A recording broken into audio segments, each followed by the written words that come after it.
What's going on, ladies? Welcome back to another episode of the LadyStrong Fitcast. Today, I have both coaches with me, Coach Sarah and Coach Paula, and we are going to break down why you may be experiencing lower back pain. So the big question is this: how were two women who didn't cheat and purchase a gym franchise model, how were they able to spread their mission and purpose by empowering and transforming hundreds of women's lives through fitness, nutrition, mindset, and accountability with a micro gym business model of women only? That is the question, and this podcast will give you the answer. We are LadyStrong Fitness.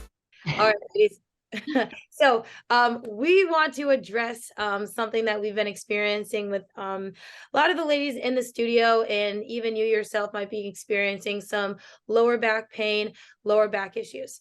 It's a very common thing that happens in training, just in everyday life, and we want to address some of the points of why you may be experiencing these lower back pains and how we can help you fix it. So maybe this relates to you if you have it, or maybe this will prevent it for you coming up in the future. So it's an important topic. Our lower back is very important. We want to keep you guys safe and healthy, and as always. So we're gonna hop into and just talk about it. So Sarah, I'm gonna start with you. Why don't you tell us, one of the common issues or occurrences that you see in the studio that may be causing ladies to have lower back pain? Yeah, like we kind of talked about a little bit before we started. This is like a super broad issue, right? And there's a million possibilities. But one of the things that really contributes to it is a lot of us have super sedentary lifestyles and we're sitting a lot, which can cause like our hip flexors to be super tight. Our pelvis is in what's called an anterior tilt. So it's like rotated forward, which kind of causes that like lower back arch. Which can actually cause the glutes to be really weak. And so a lot of people can be experiencing pain just because their spine isn't in like a proper alignment because of this like poor posture and sitting constantly. Yeah. I think you make a really good point, because I feel like sometimes people maybe, or they're under the assumption that they're overdoing something. And really it could be the opposite, having the just sitting all day, like you said, just could be having the opposite effect on our body than we think. So that's a great point. And how, I guess, if somebody listening to you and they're like, yeah, wow, I sit at my desk all day and I really didn't even realize it, was maybe that's the issue, what can they do to kind of help prevent that moving forward?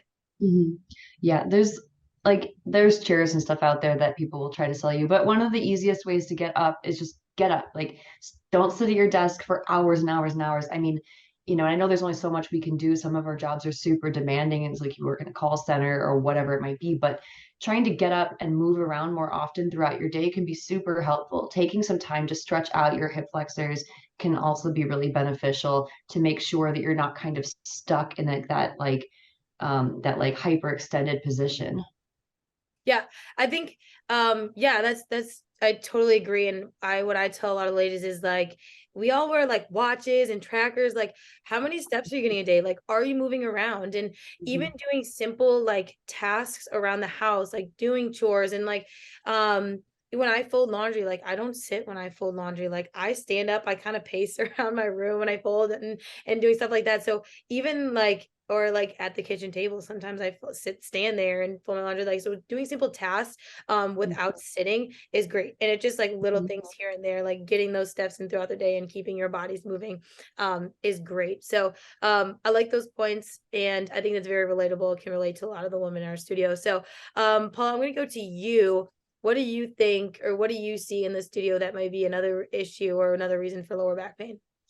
Yeah, kind of piggybacking off of Sarah here, and you're talking about how like everybody is kind of like sitting down. I kind of catch myself doing this when I'm scrolling on my phone, and my phone is down here and my neck just extends down, and then all of a sudden my back is in pain, and I'm like, oh my God, I catch myself doing this every time. But I think another big thing in the studio that I see a lot too is people who lift weights that are way too heavy for them, that simply their back is just not ready for, right? So we have people who, I don't know, either want to just kind of upgrade their workout a little bit, get a little bit more of a pump out, but they don't realize that their body cannot handle that much weight just yet.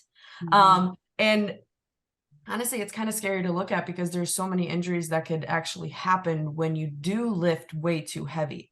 And I think there's like an unspoken rule where it's like, if you can do 12 reps of an exercise comfortably, that's when you want to move up in weight rather than just kind of moving up because you want to sweat more or you want to feel those muscles burn a little bit more, you know? And that kind of brings me to like the good burn versus, or not the good burn, the good hurt versus the bad hurt, where the good hurt is like that burn you feel in your muscles when we're, for example, doing Bulgarian split squats or anything and your legs are burning, and that's that good hurt, versus the bad hurt when you're actually feeling like a painful sensation, and that could be due to lifting too heavy or overtraining or not even stretching or warming up or anything like that. So stuff like that, I feel like lifting too heavy is a big problem as well.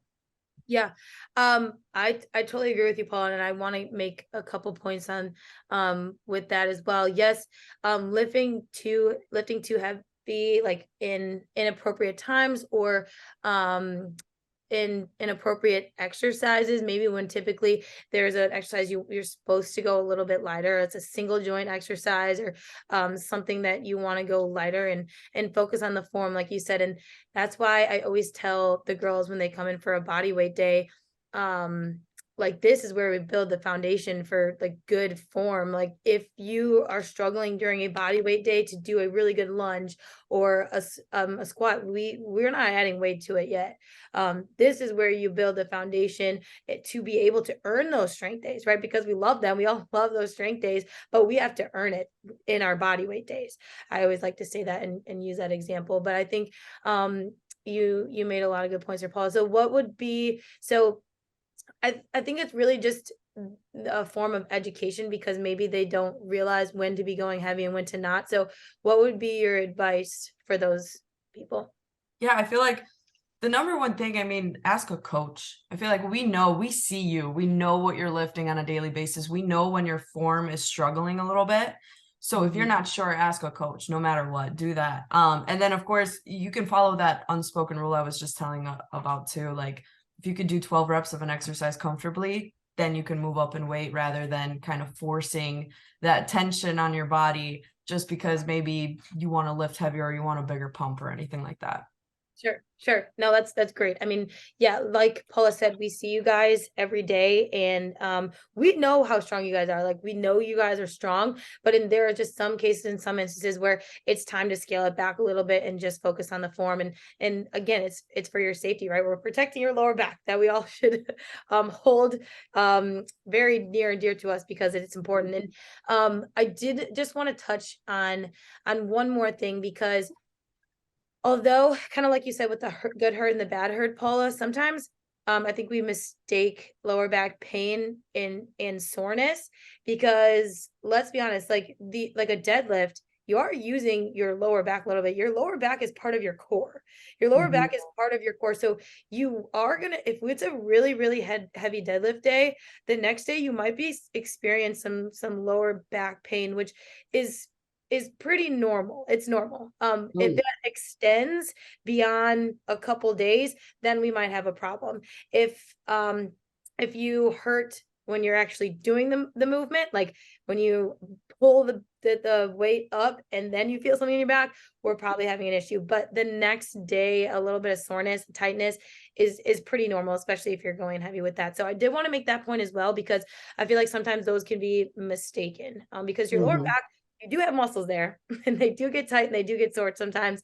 But that's when we have to take care of our bodies afterwards. So one of the reasons I want to touch on is making sure that you guys are stretching, staying for the cool downs and doing the stretches, because actually a lot of cause for lower back pain is tight hamstrings or just tight leg muscles. So it could be just the fact that you're not stretching enough, that you're not taking advantage of the recovery room when necessary, and doing all those things after your training. So I did want to touch on that as well, because that's a big part of it, and it can help prevent the soreness that you might be confusing for pain. But again, if that soreness, that stiffness continues beyond 3-4 days, then we need to revisit the conversation or kind of talk about it a little bit more. But that's the point that I want to touch on, is just making sure that you guys are taking care and stretching and doing all those things, because it does make a really big difference. But I think this is a good conversation to have. I hope those of you listening can relate or take something away from this and maybe have learned something. But like Paula said, I hope that you guys feel comfortable coming to all three of us, asking any questions. If you're experiencing low back pain, if there's a certain movement that's not right for you, maybe it's just us one-on coach just coming in and just breaking it down and really focusing on your form, making sure that you're good. But I'll open up to you guys. You guys have any final thoughts on this topic? Yes. I would say just be very cautious of your lower back. That's the one thing that's keeping you standing up right there. So be cautious of it, be careful. And if you have any questions, ask a coach. Cool. Sarah? 2 points. Number 1, in addition to stretching, foam rolling can be so helpful. Like, yeah, getting that medius worked out when it gets really tight too, up in the glutes, like, that can help. And then stop skipping body weight day. Yes. Come to body weight day. Figure out, how your body moves. Really take your time with those movements. They're so important to progressing in your weights. Awesome. Those are great points. And I appreciate your guys' feedback and your guys' knowledge on all this stuff. And like we said, ladies, ask questions, ask us away. We like to answer questions, and if we don't know it, we will figure it out for you.